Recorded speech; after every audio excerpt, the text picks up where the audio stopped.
Good morning everyone, स्वागत है आपका आज की क्लास में।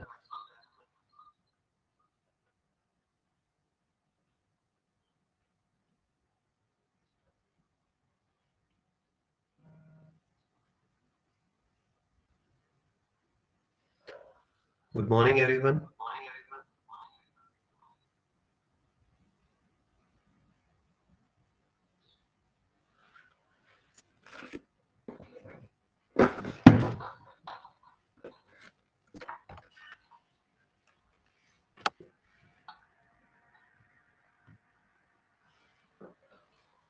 Good morning everyone. थोड़ा सा इको का प्रॉब्लम था, अब सब ठीक है।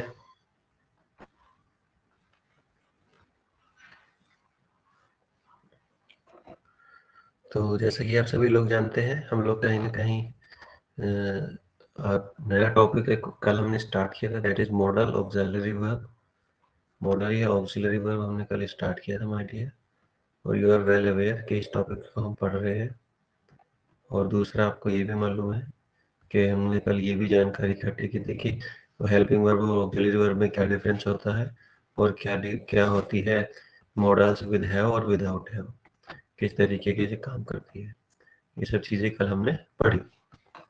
कैसे मॉडल्स होते हैं, विद हैव होते हैं, विदाउट हैव होते हैं, और कुछ मॉडल जो है विद हैव होते हैं। ये सब चीज़ें हम पढ़ चुके हैं ऑलरेडी। कल हमने विल शैल को डिस्कस किया था। विल शैल का क्या मतलब होता है, आने वाले समय में कार्य होगा। ये ऑक्सिलरी वर्ब भी है और सिंपल हेल्पिंग वर्ब भी है। हेल्पिंग वर्ब भी होती है और ऑक्सिलरी वर्ब भी होती है, ठीक है।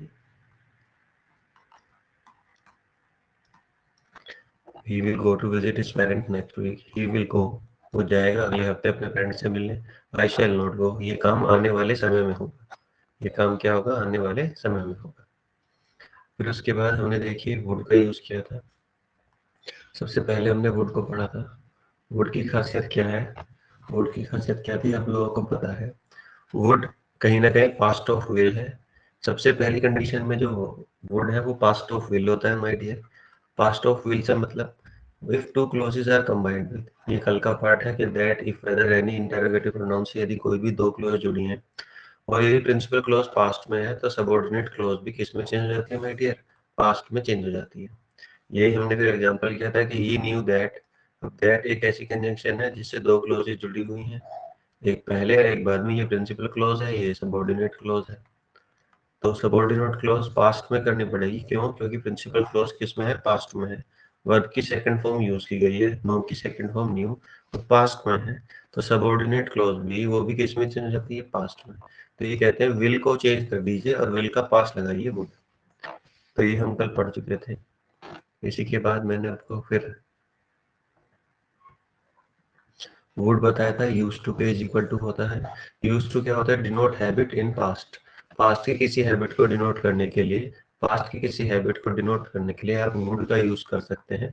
जनरली यूज होता है यूज टू, लेकिन अगर यूज टू की जगह और अच्छा शब्द लगाना हो तो आप लगा सकते हैं वुड।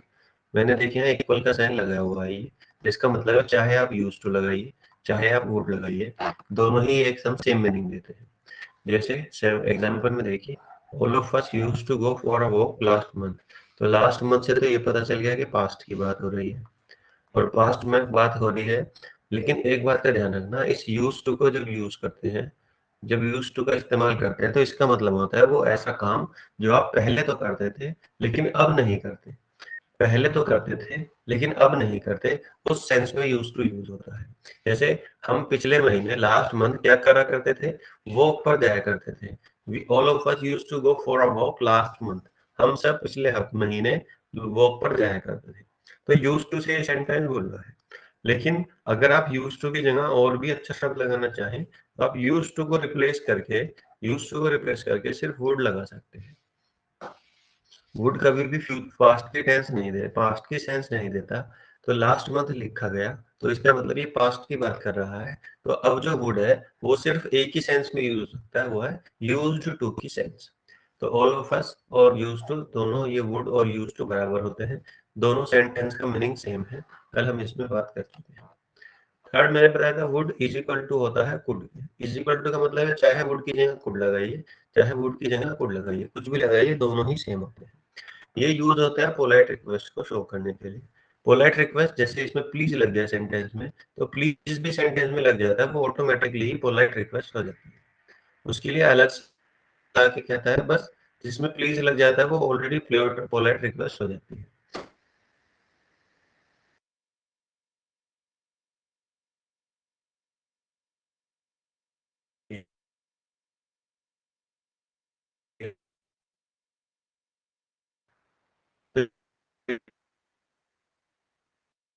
कर सकते हैं, लगा सकते हैं, और पूरे सेंटेंस को सेम लिख सकते हैं। जहां मैंने वुड लिखा है इस वाले प्लेस पे, इसकी जगह आप कुड भी लगा सकते हैं।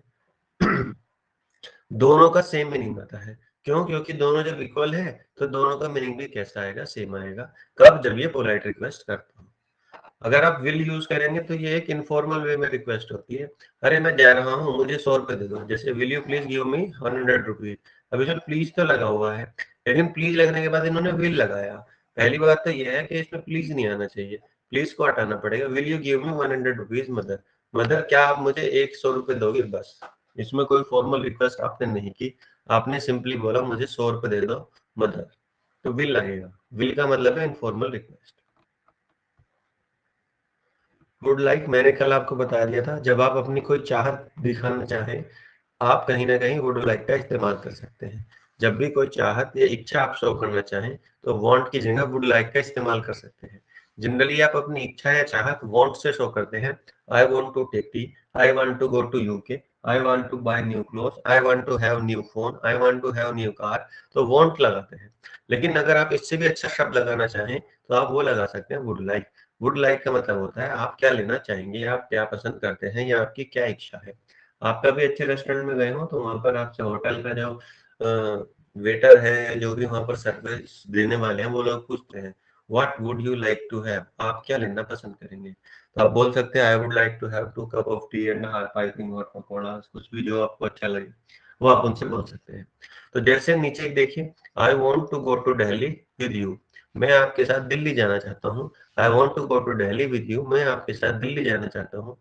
आप इसको अगर चेंज करके लेना चाहें वुड लाइक से, तो आप लिख सकते हैं I would like to go to Delhi with you.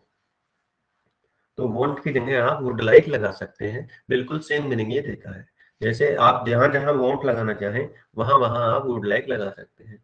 I would like to buy a new car, I want to buy a new car. दोनों जगह आपको सेम फीलिंग, सेम ही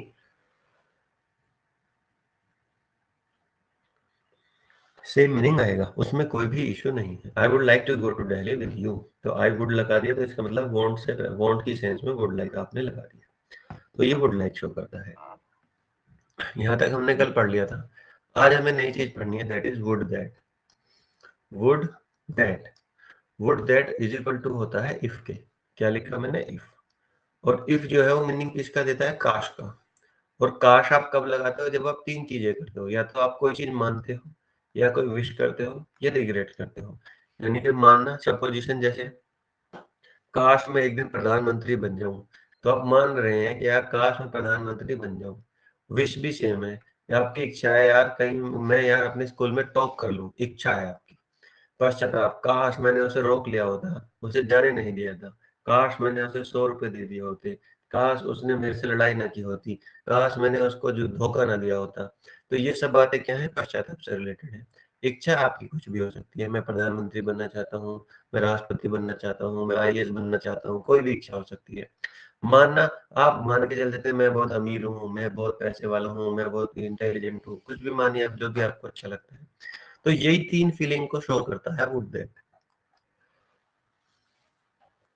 यानी कि ये जो इफ है, ये जो काश, इफ का देखिए ओरिजिनल मीनिंग क्या होता है? यदि। इफ का ओरिजिनल मीनिंग क्या होता है? यदि। लेकिन जब हम इसकी बात कर रहे हैं वुड दैट के इज इक्वल टू, तो ये यदि वाली सेंस की बात नहीं हो रही, बात हो रही है काश की। और काश जब आप कहते हो तो ये तीन चीजें होते हैं, सपोजिशन, विश और रेग्रेट।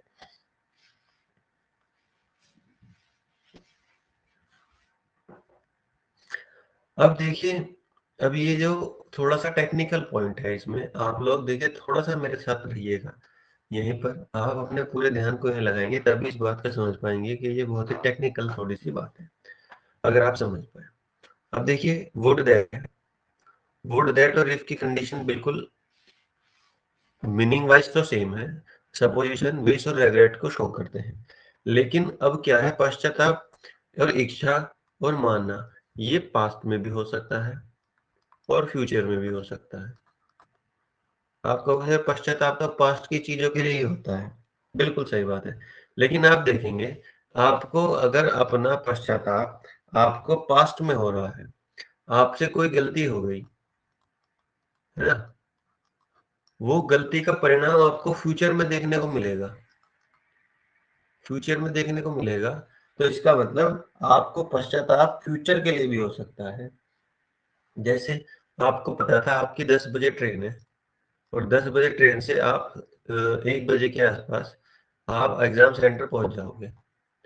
अब आपको 10 एक ऑटो में ही बज गए जाम की वजह से, 10 आपको ऑटो में ही बज गए एग्जाम की वजह से और आप ट्रेन तक नहीं पहुंच पाए।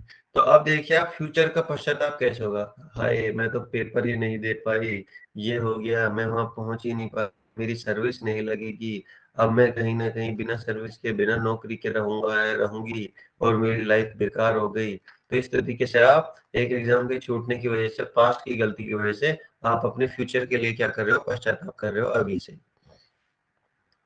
तो अब देखिए वुड दैट में और इफ में क्या कॉम्बिनेशन है, ये कहते हैं ये तीनों, ये वुड दैट और इफ इन तीन चीजों को शो करते हैं, सपोजिशन को, विश को, रेग्रेट को। अब ये जो तीनों फीलिंग है ये या तो पास्ट से रिलेटेड होगी या फ्यूचर से रिलेटेड होगी। अब जब ये पास्ट से रिलेटेड होगी तो आपको ध्यान रखना है कि क्या करना है। यदि ये तीन feeling, if these three feeling pertaining to past, यदि ये तीनों फीलिंग पास्ट से रिलेटेड है, तब इसके साथ सेंटेंस में हैड प्लस वर्ब की थर्ड फॉर्म लगेगी। तो देखिए सिंपल है, क्योंकि हैड और थर्ड फॉर्म हमेशा ही पास्ट में आते हैं, तो इसीलिए हैड प्लस थर्ड फॉर्म लगेगी यदि ये तीनों फीलिंग किससे रिलेटेड है, पास्ट से। आप सोच रहे होंगे सर हमें कैसे पता लगेगा पास्ट से, पास्ट में है या नहीं है। उसके लिए भी मैं आपको एग्जांपल दे दूंगा, आपको समझ आ जाएगा कि मैं क्या कहना चाह रहा हूँ। और अगर यही तीनों feeling, if about three feelings pertaining to future, यदि यही तीनों फीलिंग फ्यूचर से पर्टेनिंग है, तो वर्ब के साथ या तो वर आएगा या वर्ब की सेकंड फॉर्म आएगी। ठीक है, वर्ब के साथ या तो वर आएगा या वर्ब के साथ सेकंड फॉर्म आएगी, बस और कुछ नहीं। आपको मैंने बताया पास्ट है तो हेड प्लस थर्ड फॉर्म आएगी, फ्यूचर है तो वर्ब और वर्ब की सेकंड फॉर्म आएगी। अब आप में से कुछ लोग कह सकते हैं सर वर्ब और वर्ब की सेकंड फॉर्म भी तो पास्ट में आती है। मैं कहूंगा बिल्कुल पास्ट में आती है, लेकिन क्योंकि ये तीन चीजों को शो करता है, विश, रेग्रेट और सपोजिशन, इसीलिए इन चीजों को शो करने के लिए इसकी फॉर्मेशन पास्ट के टेंस में होगी। वो अभी आपको समझ आ जाएगा कि वो अलग क्यों होती है। तो अभी मैंने आपको दो बात बताई है, उन दोनों बातों को आप प्लीज देखिए समझिए। मैंने बताया, दोबारा से बता रहा हूँ आपको, एक बार ध्यान दीजिए, दोबारा से रिवाइज हो जाएगा। Would that is equal to होता है इफ के, कब, जब ये काश का अर्थ देता है। किस चीज का अर्थ देता है, काश का। और काश में ये तीन चीजों को दिखाता है, आप क्या सपोज करते हैं, आप क्या विश करते हैं, और आपका किस चीज का पश्चाताप है या रेगनेट है। अगर ये तीन फीलिंग को शो कर रहा है और ये तीनों फीलिंग पास्ट से रिलेटेड है, तो आपको सेंटेंस में वर्ब के साथ head plus third form use करनी पड़ेगी। और यही तीनों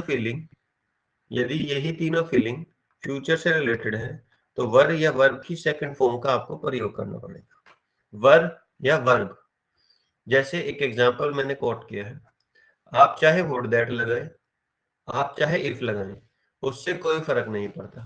मेरा काम है आपको बताना कि वुड दैट और इफ दोनों बराबर हैं, तो दोनों में से किसी भी एक चीज को आप लगा सकते हैं, और किसी भी एक चीज को लगाते से मीनिंग में कोई चेंज नहीं आएगा। वुड दैट का जो मीनिंग है वही मीनिंग इफ का है।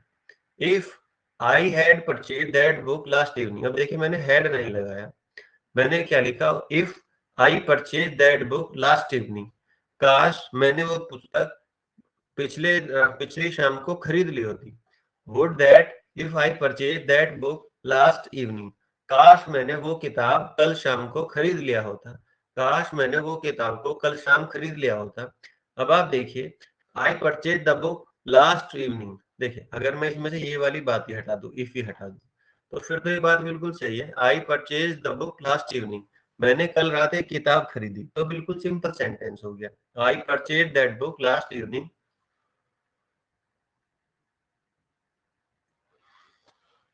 I purchase that book last evening, I purchase that book last evening, तो ये तो बिल्कुल सिंपल सेंटेंस हो गया, कल मैंने एक किताब खरीदी।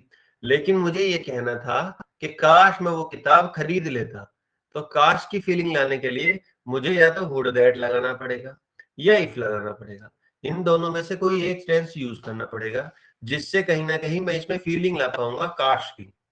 भाई आप समझिए ना मेरी बात, दिल मोहम्मद अंसारी, नायला, आप मेरी बात समझिए कि वुड दैट, अगर वुड दैट और इफ अगर मैं ना लगाऊं सेंटेंस में, तो सेंटेंस सिंपल है, I purchase that book last evening, कल रात मैंने वो किताब खरीदी। तब तो कोई टेंशन ही नहीं है, बिल्कुल सिंपल चीज है। भाई मैंने वो किताब कल रात को खरीदी, लेकिन मुझे फीलिंग तो देनी है किसकी, काश की। भाई मुझे फीलिंग किसकी देनी है, काश मैंने वो किताब कल रात खरीदी होती।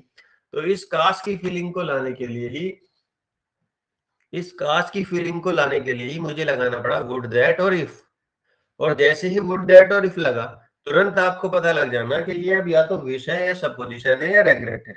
अगर आपको ये भी नहीं देखना कि विश है, रिग्रेट है, पश्चाताप है, तो आप कुछ मत कीजिए माय डियर। आप बस इस चीज पे ध्यान दीजिए कि ये कह रहा है कि वुड दैट और इफ लग गया, तो अब आपको ये देखना है कि सेंटेंस पास्ट में है या फ्यूचर में है।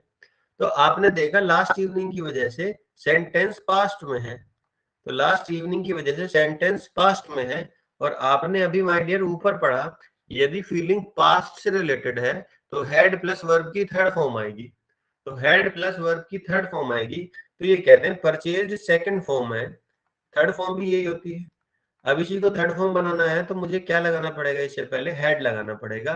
तो I had purchased that book last evening, तो would that I had purchase that book last evening, काश मैंने कल रात वो किताब खरीद ली होती। या if I had purchase that book last evening, काश मैंने वो किताब कल रात को खरीद ली होती। तो इसमें जो हेड आया माय डियर, वो इसीलिए आया क्योंकि हेड जो है वो लास्ट इवनिंग की वजह से आएगा, क्योंकि जो पश्चाताप की फीलिंग है वो पास्ट से रिलेटेड है। और यदि फीलिंग पास्ट से रिलेटेड होगी माय डियर फ्रेंड, तो हेड प्लस वर्ब की थर्ड फॉर्म का प्रयोग करना पड़ेगा। वही सेंटेंस में गलती थी जो हमने हेड लगा के दूर करी। Are you getting my point my dear friends?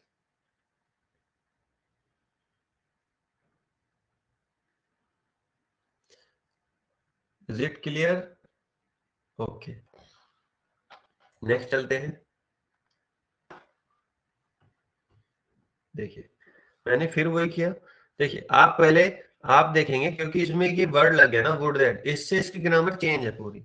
अगर ये वुड दैट और इफ हटा दूं, तो ये बिल्कुल सेम सेंटेंस है जो आपने एप्लीकेशन ऑफ टेंस में पढ़े हैं, तब तो कोई दिक्कत ही नहीं। अब देखिए would that if I purchase that book next evening, अब देखिए लास्ट की जगह क्या आएगा, नेक्स्ट इवनिंग। नेक्स्ट इवनिंग का मतलब है सेंटेंस चला गया किसमें, फ्यूचर में। और देखो क्योंकि वुड दैट और इफ लगा हुआ है, या तो ये दोनों में से कोई एक आएगा। अगर आप सोचो दोनों लगाने हैं, दोनों बराबर है, मैंने तो दोनों को लिए स्लैश लगा दिया कि चाहे वुड दैट लगा लो चाहे इफ लगा लो, दोनों ही कंडीशन में। ये कहते हैं सेंटेंस की फीलिंग कहाँ चली गई, फ्यूचर में। अब आप खुद देखिए, अभी आपने पीछे देखा, अभी आपने पीछे देखा कि अगर यही फीलिंग फ्यूचर से पर्टेनिंग है, वुड दैट और इफ लग गया और यही फीलिंग फ्यूचर से पर्टेनिंग है, तो ये कहते हैं या तो वर आएगा या वर्ब की सेकंड फॉर्म आएगी, बस और कुछ नहीं आएगा। तो ये कहते हैं माय डियर वर्ब आएगा या वर्ब की सेकंड फॉर्म आएगी। अब आप खुद बताओ, जब ये नेक्स्ट इवनिंग की बात कर रहा है, जब ये क्या कर रहा है, नेक्स्ट इवनिंग की बात कर रहा है, जब ये नेक्स्ट इवनिंग की बात कर रहा है तो इसका मतलब फ्यूचर है। और फ्यूचर हो गया तो आपको पता है कि या तो वर आएगा या माय डियर क्या आएगी, सेकंड फॉर्म आएगी सिर्फ। आपने देखा है ऑलरेडी परचेज लिखा हुआ है, क्या लिखा हुआ है, परचेज। परचेज कौन सी फॉर्म है, सेकंड फॉर्म। सेकंड फॉर्म क्यों है, क्योंकि इसके आगे कोई भी हेल्पिंग वर्ब नहीं लगी हुई, तो ये सेकंड फॉर्म ही होगी। तो सेकंड फॉर्म लगी हुई है और फ्यूचर में है, या तो वर आएगा या सेकंड फॉर्म आएगी। सेकंड फॉर्म ऑलरेडी दी हुई है, तो सेंटेंस कैसा हो जाएगा, नो एरर। काश मैं वो किताब कल शाम को खरीद पाऊं, कहना क्या चाह रहा है, काश मैं वो किताब कल शाम को खरीद पाऊं। तो इसकी क्या है, इच्छा है, होगी ना इच्छा, काश मैं वो किताब कल शाम को खरीद पाऊं। तो इसीलिए ये इच्छा हो गई। अब इच्छा कहाँ की हो गई, फ्यूचर की। तो फ्यूचर की होते ही या तो वर आएगा, सेकंड फॉर्म आएगा। तो I purchase that book next evening, तो कल शाम को काश मैं वो किताब खरीद पाऊं। नेक्स्ट देखिए, आप कहोगे सेकंड फॉर्म आ गई, वर्क एग्जांपल और दीजिए, देख लीजिए। Would that if he was there at this time, at this time, काश इस समय वो वहां हो, इस समय वहां हो। तो आप एक विश कर रहे हो कि इस समय वहां हो, तो ये फ्यूचर से भी पर्टेनिंग हो सकता है और एट दिस टाइम से ये प्रेजेंट में भी हो सकता है। लेकिन दोनों ही कंडीशन में ये फीलिंग कैसे देगा, फ्यूचर वाली। आप देखिए, काश मैं इस समय वहां हो, तो आप खुद देखिए ये फ्यूचर मैंने क्यों लिखा हुआ है, यहाँ पर्टेनिंग टू फ्यूचर क्यों लिखा हुआ है। होने को ये प्रेजेंट भी हो सकता है, लेकिन फ्यूचर मैंने क्यों लिखा है। आप देखिए किसी जगह पर हो नहीं, अब आप किसी जगह पर आप हो नहीं, तो आप कह रहे हो काश इस समय वो वहां हो। तो वो वहां हो, तो आप ये उम्मीद कर रहे हो कि जब मैं वहां जाऊं तो वो मुझे वहां मिले। काश वह इस समय वहां हो, अभी तक वहां जाके चेक नहीं किया गया, इसका मतलब टाइम जो है वो आने वाले समय में होगा, कार्य जो है वो आने वाले समय में होगा, क्योंकि अभी वहां पता नहीं कि वो इस समय वहां है या नहीं। जब तक वहां कोई जाएगा नहीं तब तक ये पता नहीं चलेगा कि वो वहां पर है या नहीं, और वहां जाने का काम अभी तक नहीं हुआ, फ्यूचर में होगा। तो इसीलिए वो कहते हैं ये फीलिंग किससे रिलेटेड है, फ्यूचर से। और वो कहते हैं वुड दैट और इफ लगा हुआ है और फ्यूचर से फीलिंग पर्टेनिंग है, तो या तो वर आएगा या सेकंड फॉर्म आएगी। तो क्योंकि यहाँ पे वाज है तो अब इसे सेकंड फॉर्म की जरूरत नहीं, अब यहाँ लगाइए were. Would that if he were at this time. अब आप कहोगे सर ही के साथ वर क्यों लगा दिया, ही के साथ तो वाज ही आना चाहिए, ही के अकॉर्डिंग तो वाज ही आना चाहिए।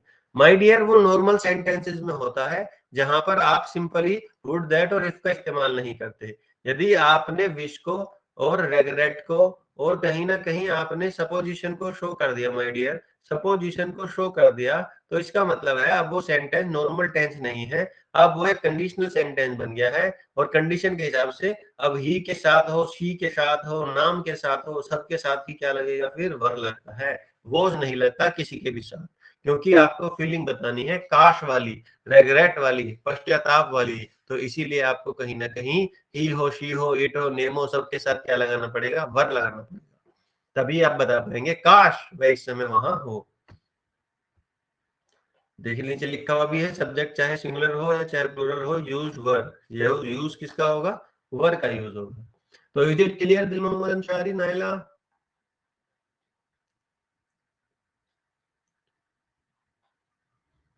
कोई डाउट है तो बताइए। थोड़ा सा टेक्निकल पॉइंट है और इतनी मेहनत करना मुझे इसीलिए अच्छा लग रहा है क्योंकि मैं आप बिल्कुल मन से पढ़ रहे हो, इसलिए मैं आपको मन से पढ़ा रहा हूँ। क्योंकि इस कॉन्सेप्ट को आप किसी भी बुक से पढ़िएगा आपको कुछ समझ में नहीं आएगा कि हम क्या कर रहे हैं, क्यों पढ़ रहे हैं, क्या इसका मतलब है। बस सेंटेंस आएगा वुड दैट लिख के, आपको पता ही नहीं चलेगा ये क्या मीनिंग देना चाह रहा है, इसकी क्या फीलिंग है, क्यों ये आपके सामने आया है। तो वुड दैट जब सेंटेंस में लगा हुआ हो तो आप समझ जाना कि इट इज शोइंग कि आप किसी चीज का पश्चाताप कर रहे हैं, या आप किसी चीज के लिए परेशान हैं, या आप कोई इच्छा कर रहे हैं। जब आप इच्छा कर रहे हैं तो वुड दैट लगा है, तो फिर उसके हिसाब से ग्रामर आएगी। आधे से ज्यादा लोग जिन्होंने कम ग्रामर पढ़ी है वो ही के साथ वर लगा ही नहीं पाएंगे, क्योंकि उन्हें समझ ही नहीं आएगा। तो यार ही के साथ तो वो आएगा, इतनी ग्रामर तो हमने भी पढ़ी है, वो यही कहेंगे आपसे। लेकिन आप उन्हें बताना कि नहीं देखो वुड दैट लिखा हुआ है, वुड दैट से फीलिंग काश वाली आती है, और काश वाली फीलिंग में हमेशा ही के साथ, इसी के साथ, सबके साथ क्या आएगा, वर आएगा।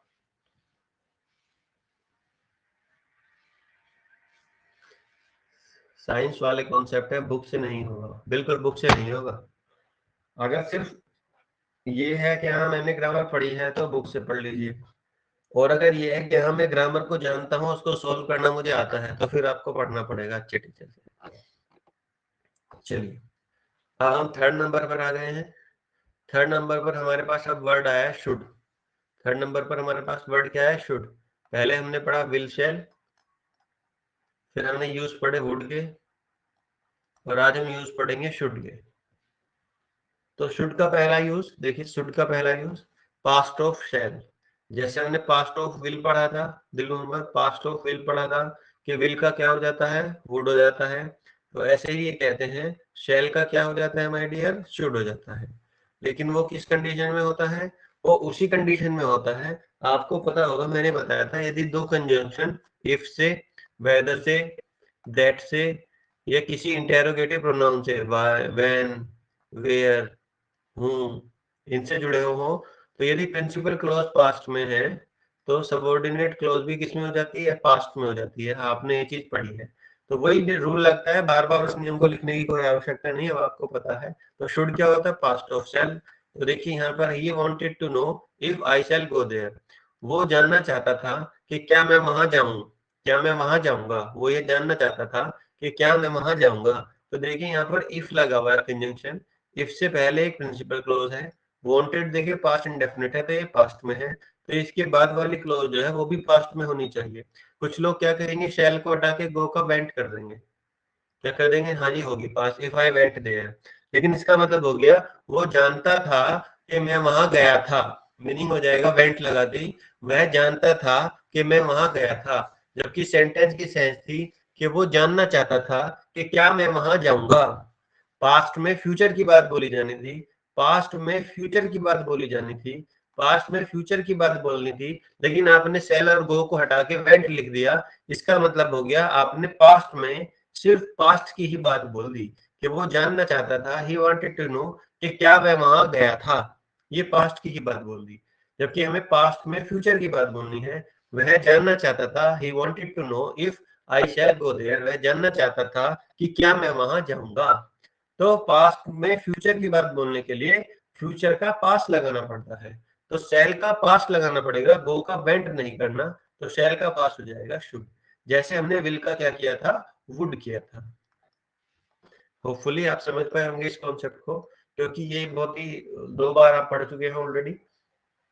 तो पास्ट ऑफ शैल है, यदि प्रिंसिपल क्लॉज पास्ट में है तो सबऑर्डिनेट क्लॉज को भी पास्ट में ले जाना पड़ता है, यानी कि उसकी सेंस को पास्ट में ले जाना पड़ता है, और सेंस पास्ट में जाती है शैल को हटा के शुड करते हैं। तो ये है शुड का पहला use, past of shall. Should देखिए, शुड का जो दूसरा यूज होता है बहुत ही इंपॉर्टेंट यूज है। शुड का जो दूसरा यूज होता है माय डियर, वो ये कहते हैं, शुड का दूसरा यूज जो है इसका मतलब होता है चाहिए। शुड की जो बेसिक सेंस है ना, 80% जो सेंटेंस आपको मिलेंगे शुड के, वो यही मिलेंगे जिसमें आप इसको मीनिंग देंगे चाहिए का। और ये किस लिए यूज होता है, गिव सजेशन, सलाह देने के लिए इस्तेमाल होता है। जब भी, क्योंकि इंडिया में सबसे ज्यादा क्या दी जाती है, सलाह। आप किसी से एक मांगो वो 4 देगा, उसने कुछ नहीं किया हो जीवन में लेकिन वो आपसे बहुत कुछ करवाएगा, वो आपको इतनी सलाह देगा, आप कहोगे यार इससे इंटेलिजेंट कोई आदमी नहीं। फिर जब आपको वास्तविकता पता लगेगी तो आपको पता लगेगा इसका काम ही सलाह देना है, इसका टाइम ही पास नहीं होता बिना सलाह दिए हुए। तो इस तरीके के लोगों को आपको अवॉइड करना चाहिए। चलो, अब देखिए, जैसे कोई जा रहा है सड़क के बीच में जा रहा है, आप देखा, आपने उस बच्चे से कहा भाई आपको सड़क के बीच में नहीं चलना चाहिए, तो सड़क के बीच में नहीं चलना चाहिए, आप उसे क्या कह रहे हो, एक सलाह ही तो दे रहे हो कि भाई जो सड़क है वो बीच में चलने की जगह नहीं है, वहां पर साइड में चलना चाहिए। आपने उससे कहा कि भाई आपको कहीं ना कहीं बीच में नहीं चलना चाहिए, आपने उसको सलाह दी, तो आप उसे सलाह कैसे दोगे, तो आपको सलाह देनी पड़ेगी उसे शुड लगा के। आप सलाह दोगे तो आपको सलाह हमेशा शुड से देनी पड़ेगी। तो you should not walk in the middle of the road, आपको सड़क के बीच में नहीं चलना चाहिए। आपने अपने भाइयों को, भाई आपका एग्जाम देने गया, सिस्टर आपके एग्जाम देने गई, आपने उससे कहा बाहर जा रहे हो, बाहर जाके अजनबियों से बात मत करना, आपने उन्हें सलाह दी कि बाहर जाकर अजनबियों से बात मत करना। तो you should not talk to the strangers, आप स्ट्रेंजर से बात ना करो। तो स्ट्रेंजर से बात ना करो, तो इसका मतलब आपने उनसे क्या कहा, आपने उन्हें सलाह दी कि आप अनजान व्यक्तियों से बात ना करो। तो जब भी आपको सलाह देनी हो तो आप यूज करेंगे किसका, शुड का। आप यूज करेंगे किसका माय डियर, शुड का। और भी सलाह दे सकते हैं आप, जैसे यू शुड, आप ये भी कह सकते हैं you should go to gym. आप मोटे हो रहे हो तो आप कह सकते हो अपने दोस्त को भाई तुझे जिम जाना चाहिए, आपको जिम जाना चाहिए, तो you should go to gym, you should go to gym, आपको जिम जाना चाहिए, तो आपने सलाह दे दी। ऐसे ही आपने किसी और को सलाह दे दी कि भाई आप लेट उठते हो, आप सुबह जल्दी उठा करो, you should get up early in the morning, आपको सुबह जल्दी उठना चाहिए, तो you should get up early in the morning. आप उन्हें ये भी बोल सकते हो कि you should get up early in the morning. तो जब भी आप सलाह दे रहे हो तो आप यूज कर सकते हैं किसका माय डियर, शुड का आप इस्तेमाल कर सकते हैं। ये सबसे प्यारा यूज है इसका, शुड का। शुड का नेक्स्ट यूज जो है, यूज टू डिनोट कॉन्सिक्वेंसेस।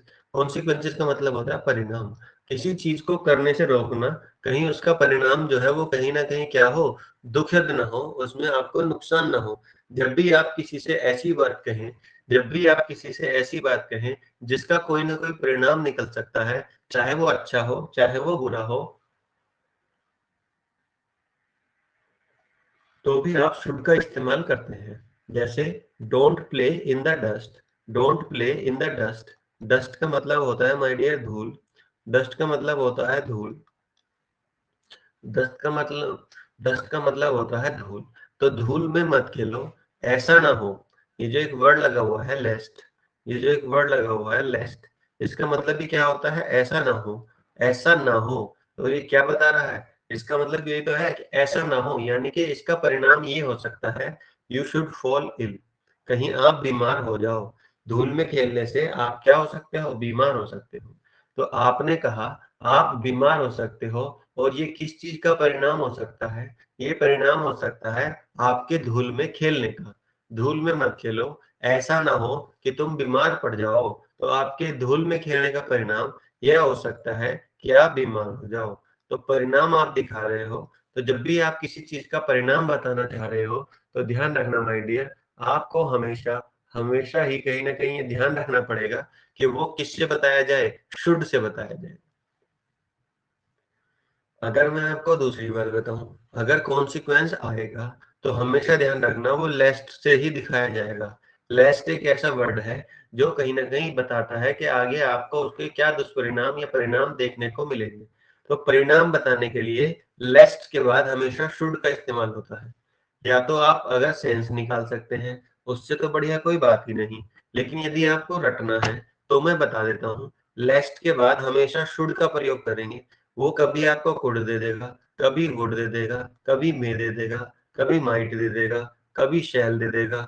आपको वो ऐसे ऐसे शब्द देगा। आपको बस ये ध्यान रखना है, लेस्ट के बाद हमेशा शुड आता है। ऐसे भी याद रख सकते हैं। नहीं तो मैंने आपको बता दिया, जब भी कोई सेंटेंस कॉन्सिक्वेंस दिखाएगा या परिणाम दिखाएगा, जैसे इसमें दिख रहा है don't play in the dust, आप कहीं ना कहीं डस्ट में मत खेलो, नहीं तो क्या हो जाएगा? आप बीमार पड़ जाओगे। तो आपके धूल में खेलने का परिणाम बीमार पड़ना हो सकता है। तो उस परिणाम को शो करने के लिए आप शुड का इस्तेमाल करते हैं। रात को देर तक मत जागो, कहीं ऐसा ना हो आप सुबह स्कूल के लिए लेट हो जाओ। So do not get up in late night so that you may get late for school. है ना? ऐसे बोल सकते हैं कि आप रात को देर तक मत जागो, you woke up in the night for late and that you should get late for school. ये ऐसा ना हो कि आप स्कूल के लिए क्या लेट हो जाओ। तो आपके रात को देर का परिणाम ये होता है कि आप स्कूल में देर से पहुंचे। आप ये भी कहते हो अपने बच्चों को, do not get over heated as you should fall ill, बहुत ज्यादा मत खाओ, ऐसा ना हो आप बीमार पड़ जाओ। तो जब भी आप कोई परिणाम बताना चाहें तो आप कहीं ना कहीं वो शुड से बताएंगे। अगर आप परिणाम को नहीं निकाल सकते तो ध्यान रखिए, इस वर्ड को याद रखना, लास्ट एक ऐसा वर्ड है जो अपने बाद हमेशा किसको लेता है? शुड को लेता है।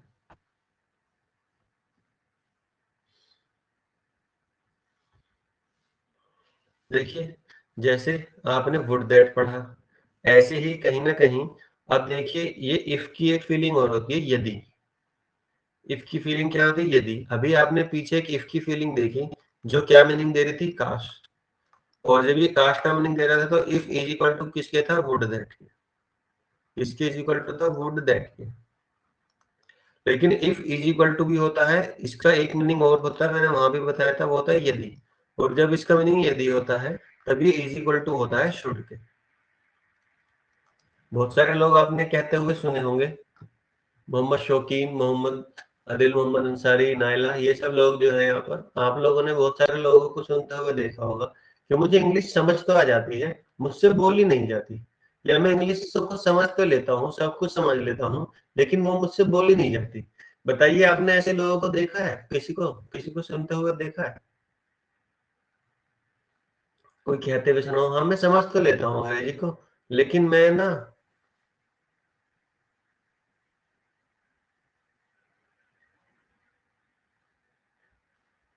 नोट्स मिल जाएंगे दिल मोहम्मद, कोई दिक्कत नहीं है। नोट्स मिल जाएंगे आपको, नोट्स बिल्कुल मिल जाएंगे। नोट्स आप ही के लिए हैं, मैं आपको पढ़ा रहा हूँ, ये सब नोट्स मेरे किस काम के? और नोट्स से तो कुछ होता ही नहीं है। देखो मैं आपको सही बात बताऊँ, हालांकि मैं आपको नोट्स दे दूंगा, मेरे को कोई समस्या नहीं है। मैं बस थोड़ा सा इनको अभी सही बात बताऊं तो अभी मैं इनको थोड़ा सा ना कहीं वो एक तरीके से वो नहीं कर पाया हूँ, असेंबल नहीं कर पाया हूँ सबको ना। इनको सबको असेंबल करना पड़ेगा। किसी दिन छुट्टी में बैठ के मैं करूंगा तो मैं आपको पूरी की पूरी पीडीएफ दे दूंगा 200-300 पेज की। वो आप ही के लिए बनी है। मेरे को उनसे कोई फर्क नहीं पड़ता। नोट्स आपको मिल जाएंगे, आप उसको यूज कर लोगे, रीप्रिंट कर लोगे, दूसरों को बांट दोगे। ये नोट सबके लिए जीरो है जब तक उनको मेरी एक्सप्लेनेशन ना पता, उन्हें समझ ही नहीं आएगा। क्योंकि ऐसे तो हजारों बुक मार्केट में है, हजारों बुक मार्केट में है। अगर कोई ऐसे ही अंडरस्टूड होने वाला होता तो उन बुक से पढ़ लेता। दूसरों के नोट्स कभी भी आपके लिए हेल्प नहीं करते हैं। हेल्प तब तक नहीं करते हैं जब तक कि उन्हें एक्सप्लेन ना किया गया हो। क्योंकि ये मैंने बनाए हैं, इनके पीछे की क्या स्टोरी है, क्या कोडिंग है, जब तक वो आपको पता नहीं चलेगी, जैसे अब आपको पता चल रही है, तभी तो आपके लिए फायदेमंद होंगे ना जब आप इनसे रिवाइज करो। क्योंकि आपको पता है कि मैं क्या पढ़ रहा हूँ, क्या मीनिंग है, क्या अंतर है। नहीं तो ऐसे नोट्स तो मैं हजारों आपको यूट्यूब पे या आपको लाखों जगह डाउनलोड में दिखा दूंगा। तो वो कोई ऐसा इश्यू नहीं कि मैं आपको देना नहीं चाहता है, कोई ऐसी बात है। अभी तो तीसरा टॉपिक है, अभी तो काफी सारे टॉपिक्स आ रहे हैं। इनको कहीं ना कहीं असेंबल करके मैं पूरा आपको दे दूंगा, कोई इश्यू नहीं।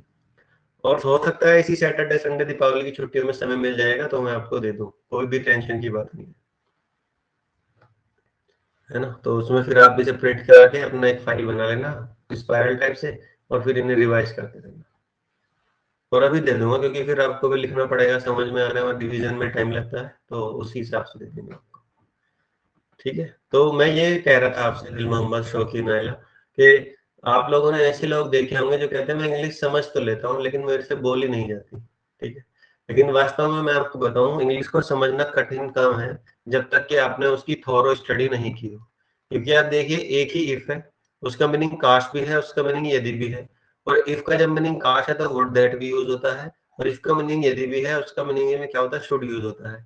अब शुड के खुद अपने आप में 4 से 5 यूज है, और वुड के आपने पढ़े खुद 4 से 5 यूज है। तो एक ही शब्द के कई जगह आने से उसकी क्या फीलिंग बनती है, वो जब आप समझोगे नहीं, वो जब तक आप समझोगे नहीं तब तक आपको कैसे पता चलेगा कि समझना क्या है। ठीक है। एक मीनिंग पता चल जाने से ये मतलब नहीं होता कि आपको पूरी अंग्रेजी आ गई। एक से ज्यादा मीनिंग होते हैं। अब शुड का ही देखिए, फोर्थ यूज है। आप कहोगे सर हमें फोर्थ आ गया, आप भी भूल गए होंगे, लेकिन आप खुद देख रिवाइज कीजिए, आप कहोगे लगे हाँ सर चारों अलग हैं। पहला शुड है पास्ट ऑफ सेल्फ, दूसरा शुड है वो आपको सलाह देने के लिए इस्तेमाल करना है, तीसरा शुड है वो कॉन्सिक्वेंस बताता है, परिणाम बताता है लेस के बाद, चौथा शुड है वो क्या बता रहा है, इफ है, यानी कि वो यदि की फीलिंग दे रहा है। यदि का मतलब है ऐसा हो, अगर ऐसा हो, अगर। यदि को दूसरे शब्दों में देखूं तो बोलते हैं अगर, अगर ऐसा हो गया तो, यदि ऐसा हो गया तो, अगर वहां वो आ गया तो, अगर मैं फेल हो गया तो, अगर मुझे खाना ना मिला तो, अगर मुझे किसी ने पीट दिया, अगर मुझे किसी ने उठा लिया, अगर किसी ने मुझे किडनैप कर लिया। तो जितने भी ये आपके डाउट होते हैं, ये जो भी चीजें आती हैं वो सारे किससे बोलती हैं, यदि से बोलती हैं। तो शुड जो है वो इज इक्वल टू होता है किसके, इफ के। लेकिन एक अंतर है, जब आप शुड को यूज करते हैं तो ये ऑक्सिलरी वर्ब होता है। ठीक है। और यदि आप इफ को यूज करते हैं तो ये नॉर्मल वर्ड होता है। जैसे अब देखिए, अगर आप इफ लगा रहे हैं, क्या लगा रहे हैं, इफ लगा रहे हैं, तो देखिए ही वर्क्स, ये ई नहीं आएगा, उसने गलत लिख दिया बच्चे ने। ही वर्क्स, ही के अनुसार वर्ब मॉडिफाई होगी। ही सब्जेक्ट है तो वर्ब का क्या हो जाएगा, वर्क्स हो जाएगा, क्योंकि सब्जेक्ट सिमिलर है तो वर्ब में ऐसे ही एस लगेगा। इफ ही वर्क्स हार्ड, यदि वह मेहनत करे। अब आपने शुड लगा दिया, इफ की जगह पे क्या लगाया आपने, देखिए किसको रिप्लेस किया, इफ को। इफ की जगह क्या लगाया, शुड। तो जब आप ऑक्सिलरी वर्ब शुड को यूज करेंगे तो वो कहते हैं फिर ही के अकॉर्डिंग वर्ब मॉडिफाई नहीं होगी। ही के अकॉर्डिंग वर्ब मॉडिफाई नहीं होगा। क्यों? क्योंकि ऑक्सिलरी वर्ब के साथ सिर्फ वर्ब की फर्स्ट फॉर्म आती है, उसमें एस या ईएस का कोई कॉन्सेप्ट नहीं है। यदि ऑक्सिलरी वर्ब है तो कोई सी भी ऑक्सिलरी वर्ब हो, चाहे वुड हो, शुड हो, कैन हो, कुड हो, कोई सी भी हो, उसके साथ ये कहते हैं वर्ब की फर्स्ट फॉर्म आती है। तो आप समझ जाना, यदि इफ लगा है तो इसका मतलब ही के साथ वर्क्स लगा है, तो वर्क्स आएगा, उसमें ऐसे ही आपको सब्जेक्ट के अनुसार लगाना पड़ेगा। यदि यहाँ आई होता तो आई के हिसाब से वर्क होता। तो आई के हिसाब से तो कोई दिक्कत नहीं, यहाँ भी फर्स्ट फॉर्म नहीं है, यहाँ भी फर्स्ट फॉर्म नहीं है। इसीलिए मैंने एग्जाम्पल आपको ही का दिया है कि यदि इफ लिखा हुआ है और सब्जेक्ट थर्ड पर्सन है तो वर्क उसके अनुसार मॉडिफाई होगी, वर्ब उसके अनुसार मॉडिफाई होगी, वर्क्स आ गया। लेकिन यदि शुड लगा हुआ है तो फिर वर्ब ही के अकॉर्डिंग मॉडिफाई नहीं होती, फिर वो हमेशा ही फर्स्ट फॉर्म में आएगी। दोनों का मतलब सेम है। If he works hard should he work hard, यदि वो मेहनत करता, यदि वो मेहनत करे, दोनों ही बातें बिल्कुल सेम है। दोनों ही बातों का मीनिंग बिल्कुल सेम है। आपको दोनों में से किसी भी बात के लेकर परेशान नहीं होना कि इफ लगाऊं या शुड लगाऊं। आप कुछ भी लगाइए, बस ग्रामर का ध्यान रखना है इफ लगाया है तो वर्ब सब्जेक्ट के अनुसार मॉडिफाई होगी, यदि शुड लगाया है तो बस वर्ब की फर्स्ट फॉर्म है। मीनिंग ये किसका देता है, यदि का। यदि वह मेहनत करे, इफ ही वर्क हार्ड, यदि वह मेहनत करे। देख लीजिए, जैसे अब अर्थ दोनों सेंटेंस का सेम होता है, चाहे इफ लगाइए चाहे आप शुड लगाइए, दोनों में कोई फर्क नहीं पड़ता है। जैसे शुड ही ओबे his parents, he will be successful in life. यदि वह अपने माता पिता की बात मानता तो वह अपनी लाइफ में सक्सेसफुल होता। यदि वह अपने माता पिता की बात मानता तो वो अपनी लाइफ में सक्सेसफुल होता। तो देखिए, अब आपने शुड लगाया, क्या लगाया, शुड लगाया। शुड लगाया तो ही के अकॉर्डिंग ओबे ही रहेगा, ओबेज नहीं होगा, ऐसे यस नहीं लगेगा ही के अकॉर्डिंग। क्यों? क्योंकि आपका जो कहीं ना कहीं सेंटेंस स्टार्ट है वो शुड से स्टार्ट है, जो इफ की बात कर रहा है। ठीक है, ऐसे ही अब देखिए, मैंने यहाँ पर एक फिल इन द ब्लैंक्स बनाया था, मैंने तो लिखा हुआ है खैर शुड। आप देखिए, he learn this lesson he will pass, he learn this lesson he will pass, दो ऑप्शन है, शुड है और इफ है। तो यहाँ पे क्या देखो, आना शुड है, मैंने शुड लिख दिया, लेकिन इफ क्यों नहीं आया? क्योंकि आपने देखा ही के बाद लर्न लिखा हुआ है। क्या लिखा हुआ है? लर्न। तो जब ही के बाद लर्न यानी कि ही के साथ फर्स्ट फॉर्म लिखी है, उसमें ऐसे यस नहीं लगाया, तो इसका मतलब है इफ नहीं हो सकता। इफ आता तो लर्न का क्या हो जाता, लर्न्स हो जाता। तो आप समझिए मेरी बात, ही के साथ वर्ब की फर्स्ट फॉर्म लिखी हुई है, वो तभी संभव है जब इससे पहले यहाँ शुड हो, क्योंकि शुड के साथ ही वर्ब की फर्स्ट फॉर्म आ सकती है। यदि मैं इफ लगा दूं, इफ लगाऊंगा तो ही के अकॉर्डिंग लर्न का लर्न्स भी होना चाहिए, तो इसीलिए मुझे क्या चुनना पड़ेगा, शुड चुनना पड़ेगा। Got my point? समझ में आ रही है बात? ये सब ऊपर से जा रहा है, इतनी डिटेलिंग में पढ़ने की आदत नहीं है ना। मोहम्मद शौकीन, मुदिल मोहम्मद, नाइला।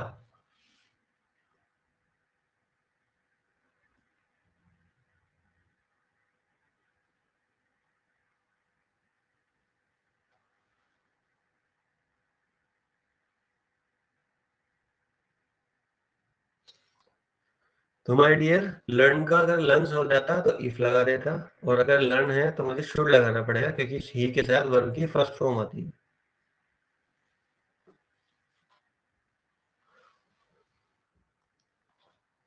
तो भाई माय डियर फ्रेंड, आप एक बार रिवाइज जरूर कर लेना याद से, जो भी मैंने पढ़ाया है।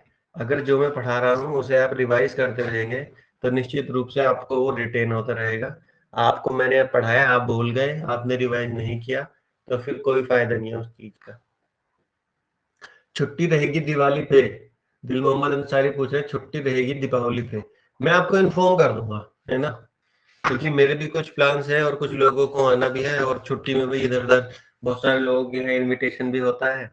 तो जो भी माहौल होगा या जो भी जिस तरीके से भी मैं मैक्सिमम क्लास ले पाऊंगा वो मैं आपको जरूर इन्फॉर्म करूंगा। आज जैसे मैंने क्लास ली, अगर कल मुझे क्लास नहीं लेनी है तो मैं छुट्टी आपको बताऊंगा पहले से, और अगर कोई इमरजेंसी में कोई छुट्टी लेनी होगी तो मैं नोटिस भी डालूंगा, कोई ऐसी दिक्कत नहीं है। अभी तक मेरा कोई प्लान नहीं है कि मैं क्या करूंगा। हालांकि बहुत सारे इनविटेशन है और बहुत सारी जगह जाना है, बहुत सारे बच्चों के भी फोन आ रखे हैं, बहुत सारे बच्चों को मिलने भी आना है, जो लोग जॉब पे हैं वो छुट्टी पे आते हैं तो मिलने आते हैं। तो उन सब चीजों से अगर देखते हैं मैक्सिमम क्लासेस आपकी हो जाए, मेरा तो यही मोटिवेशन है कि मैक्सिमम क्लासेस आपकी हो जाए।